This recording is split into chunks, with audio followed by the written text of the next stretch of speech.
오늘 말씀은 이사야서 59장 16절에서 26절입니다. 이사야서 59장 16절에서 21절, 우리 한 목소리로 함께 읽도록 하겠습니다. 하나님이 없음을 보시며 중재자가 없음을 이상히 여기셨으므로 자기 팔로 스스로 구원을 베푸시며 자기의 공의를 스스로 의지하사 공의를 갑옷으로 삼으시며 구원을 자기의 머리에 써서 투구로 삼으시며 보복을 속옷으로 삼으시며 열심을 입어 겉옷으로 삼으시고 그들의 행위대로 갚으시되 그 원수에게 분노하시며 그 원수에게 보응하시며 섬들에게 보복하실 것이라. 서쪽에서 여호와의 이름을 두려워하겠고 해 돋는 쪽에서 그의 영광을 두려워할 것은 여호와께서 그 기운에 몰려 급히 흐르는 강물같이 오실 것이미로다.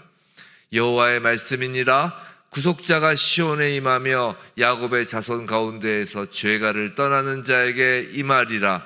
여호와께서 이르시되 내가 그들과 세운 나의 언약이 이러하니 곧 내 위에 있는 나의 영과 내 입에 둔 나의 말이 이제부터 영원하도록 내 입에서와 내 후손의 입에서와 내 후손의 후손의 입에서 떠나지 아니하리라 하시니라. 여호와의 말씀이니라. 아멘.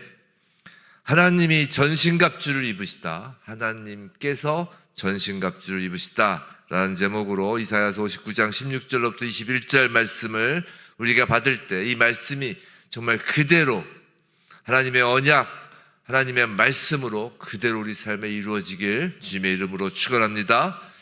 우린 지난주에 이사야서 59장 1절에서 15절까지 말씀 안에서 인간의 죄악이 가득하고 공의와 정의가 사라진 상태를 보았습니다. 누가 회개해야 된다고 했어요? 우리가 회개해야 된다고 했고, 우리 저번 주 금요일 날 그 제목으로 설교를 들었죠. 하나님은 지난주에 그 59장에서 이스라엘의 죄를 낱낱이 드러내셨죠. 그래서 59장에서 1절에서 너희 손에 피가, 너희 손가락이 죄악에 더러워졌고 너희의 입술은 거짓을 말하고 너희 혀는 악독을 낸다. 아주 하나하나 하나님께서 그 죄를 드러내셨습니다. 공의가 무너졌고 정의가 사라지고 진실이 길거리에서 넘어졌습니다. 그런 상황에서 오늘 보면 16절, 하나님은 사람을 찾으십니다.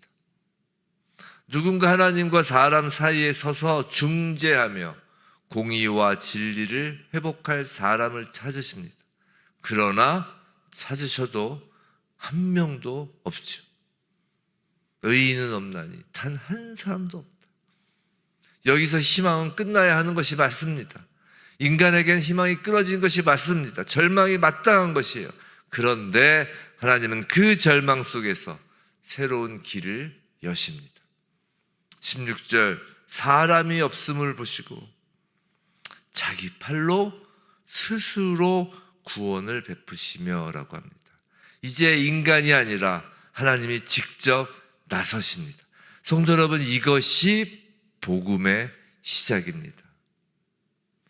인간에게 희망이 끝나고 인간은 절망이 마땅하고 인간에게는 어떠한 능력도 없는 것이 복음의 시작이고, 그리하여 하나님께서 친히 나서신 것이 복음의 시작입니다.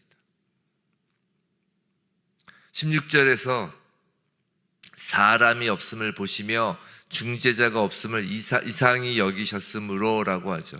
그래서 중재자로 번역된 히브리어 마프기아는 중간에서 막아서는 자, 간구하는 자를 뜻합니다. 대표적으로 누가 떠오르냐면 출애굽기에서 모세가 떠올라요. 모세가 이스라엘을 위하여 하나님을 중간에서 막아섰습니다. 또 모세가 중간에서 하나님께 간구하였습니다. 바로 모세가 이스라엘을 위해 하나님께 기도했을 때의 역할이 바로 이것이에요. 모세가 무엇을 가로막았나요? 어떻게 기도했나요? 이스라엘이 시내산 아래에서 금송아지를 만들어 섬기는 죄를 짓자 하나님께서 엄청 노하셨죠. 홍해를 가르시고 하나님께서 구름과 불기둥을 인도하시면서 이스라엘 백성을 시내산까지 인도하셨건만 그 시내산 아래에서 이스라엘 백성 금송아지를 섬겼다고요. 그때 하나님께서 이스라엘 백성을 다 멸하여 버리시겠다고 그러죠. 그러니까 이 모세가 어떻게 해요?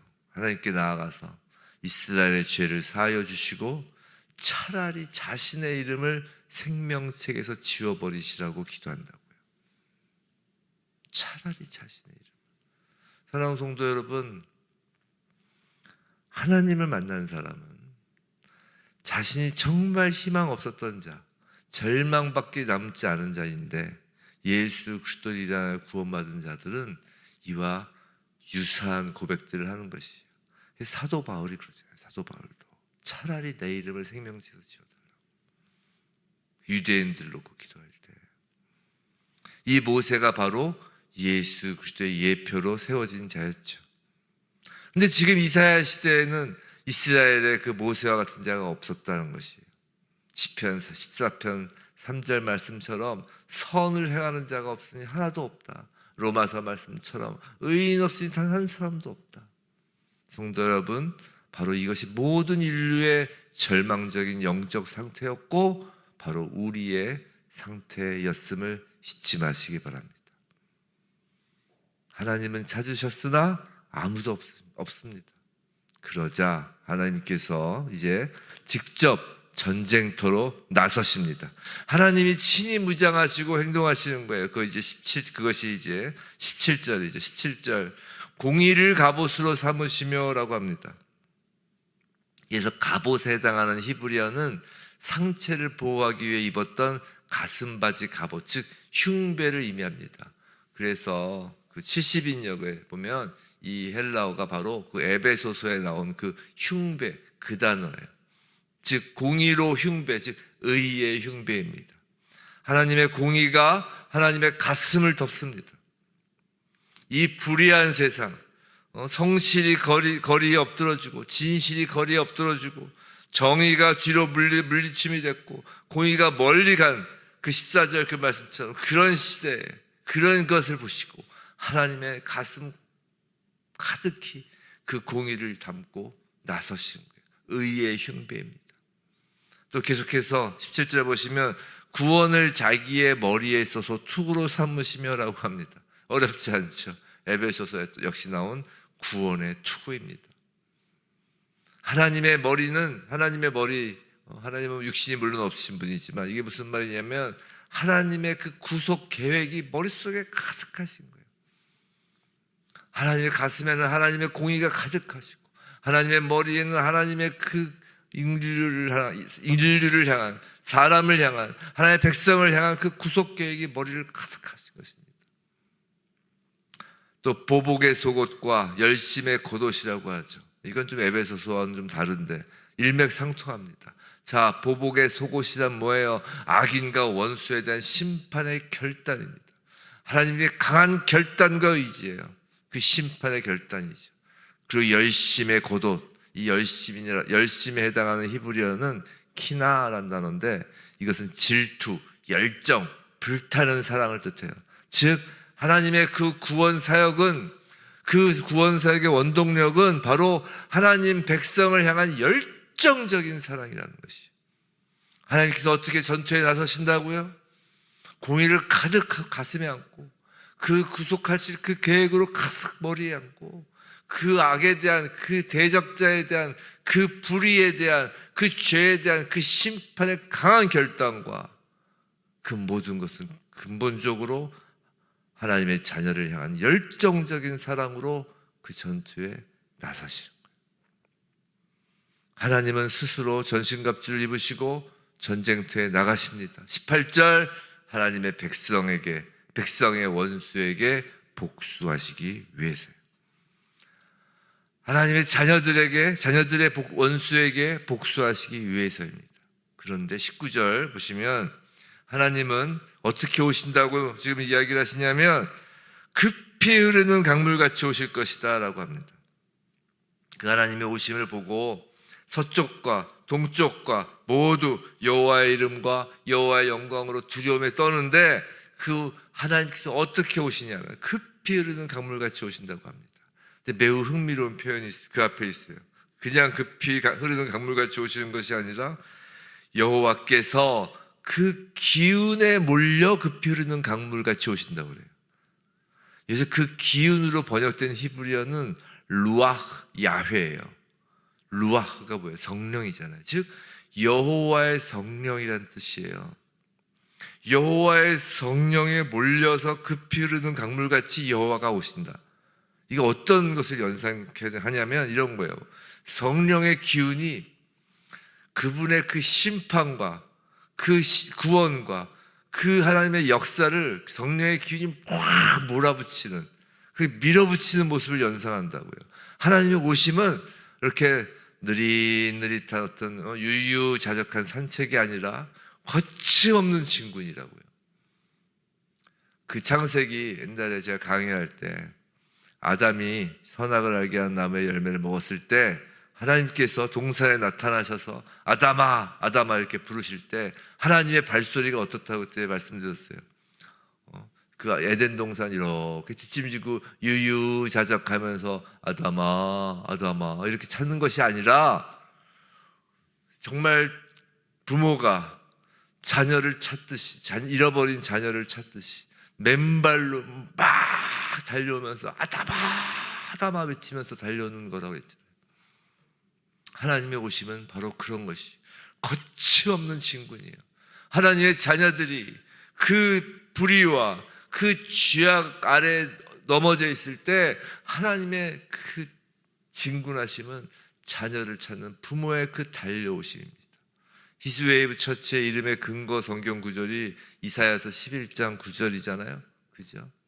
저 영어로 써 있으니까 좀 어렵고 11장 9절 물이 바다를 덮음같이.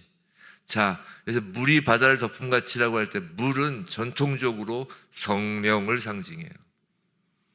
이거 그 이전 감사 예배 때 해야 될 부문인데 이 아침에 미리 말씀을 좀 드리면 물이 바다를 덮음같이 물이 뭐예요? 물은 전통적으로 성령과 또 말씀을 상징하죠. 그리고 바다는 뭘 상징해요? 악의 세력을 상징한다고요.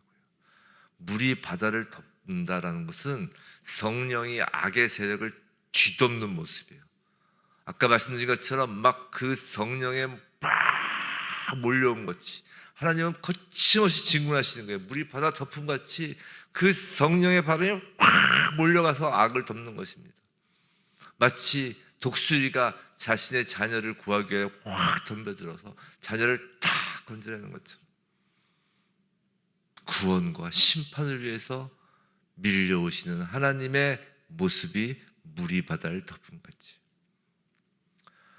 그렇다면 하나님께서 전신갑주를 입고 악한 세상을 향하여 진군하시는 모습은 실제로 어떻게 이루어지나?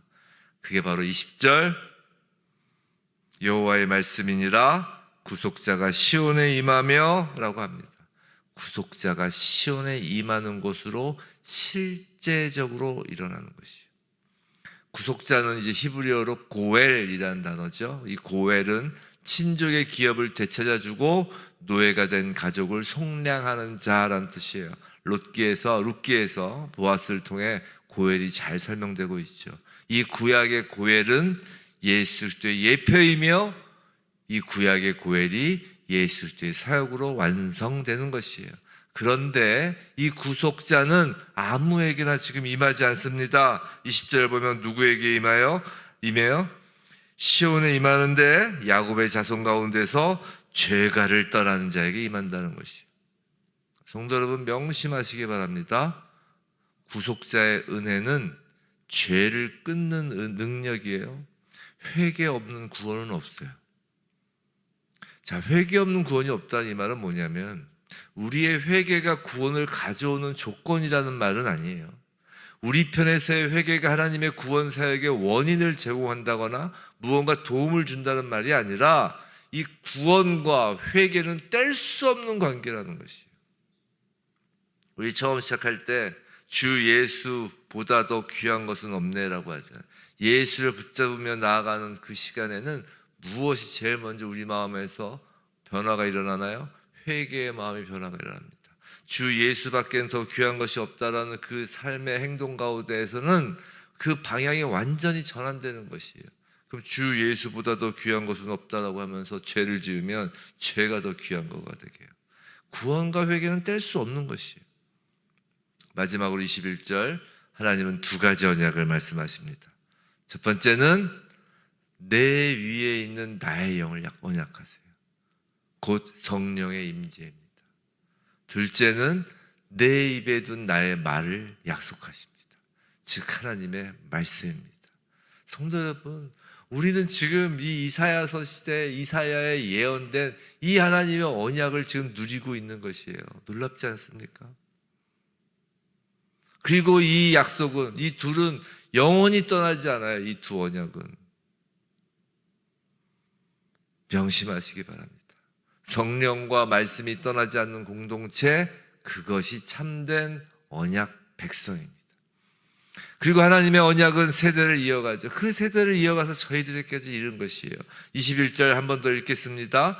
여호와께서 이르시되 내가 그들과 세운 나의 언약이 이러하니 곧 내 위에 있는 나의 영과 내 입에 둔 나의 말이 이제부터 영원하도록 내 입에서와 내 후손의 입에서와 내 후손의 후손의 입에서 떠나지 아니하리라 하시니라.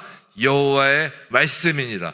여호와의 말씀이니라. 여호와의 말씀이니라. 여호와의 말씀이니라의 뜻이 무엇이라고 했어요? 반드시 이루어질 일이라는 것이에요. 성도 여러분, 혹시 여러분 중 아직 자녀에게 성령이 임하지 않아 자녀가 예수를 믿지 않고 하나님의 말씀을 진리로 받아들이지 못하고 있나요? 그것이 여러분의 간절한 기도 제목이고 여러분의 간절한 바람인가요? 오늘 이 말씀을 그대로 믿고 기도하시기 바랍니다. 하나님의 언약이에요. 여호와의 말씀이니라. 우리의 기도가 능력이 되는 것이 아니에요. 여호와의 말씀이 능력이 되는 것이에요. 우리의 기도는 이 말씀의 통로인 것이에요. 이 말씀이 우리가 기도할 때 우리의 기도가 능력이 아니라 말씀이 능력이 되어 그대로 이루어지는 것입니다. 여호와의 말씀입니다. 인간의 말이 아니에요. 여호와의 말씀입니다. 반드시 이루어집니다. 여러분의 기도가 그 통로가 되어 우리의 자녀들, 우리의 자녀의 자녀들, 우리의 후손이 그 성령의 임재와 말씀의 임재, 이 언약 그대로 이루어질 것을 믿습니다. 사랑하는 성도 여러분, 우리는 스스로를 구원할 수 없어요. 예수 그리스도만이 하나님과 우리 사이의 유일한 중보자입니다. 오늘도 우리가 전해야 할 복음은 당신을 위해 하나님이 직접 오셨다입니다. 하나님께서 직접 오신 거예요. 물이 바다를 덮음같이 몰려오신 것입니다. 그 일을 위해 하나님은 오늘 하나님의 무기를 우리에게 주시겠다고 하시는 거예요. 때마침 또 지금 에베소서 6장 이번 주일부터 그 하나님의 전신갑주 설교가 시작됐죠. 참으로 신기합니다. 자, 하나님께서 오늘 하나님의 무기를 우리에게 건네주세요. 하나님이 지금 뭘 입으셨어요? 하나님이 입으신 그 의의 흉배와 구원의 투구를 씌워주십니다. 말씀과 성령으로 성도에게 전신갑주를 입혀주시는 거예요. 성도 여러분, 우리가 하나님의 전신갑주를 입고 세상에 나간다는 것, 전쟁터에 나간다는 것이 무엇인 줄 아세요? 그건 바로 하나님을 입고 나간다는 의미라고요. 하나님이 하신다고요. 어떻게 해요? 우리에게 하나님을 입히셔서 말이에요. 어떻게 입히셔요? 성령의 임재로. 어떻게 우리를 입히세요? 말씀의 임재로 입히신 거예요. 무엇을요? 하나님의 전신갑주를요. 하나님이 하십니다. 사람이 없으므로 하나님이 오셨습니다. 중재자가 없으므로 하나님이 중재자가 되셨습니다. 예수 그리스도가 임하신 것처럼 하나님이 성령으로 말씀으로 임하여 우리에게 하나님을 입히시고 그 예수의 길을 따르라고 하시는 거예요. 군대장관 예수의 길을. 그것이 십자가의 복음입니다. 그래서 우리는 더 이상 절망 속에 머물 필요가 없습니다. 아니, 머물러서는 안 되는 것이에요.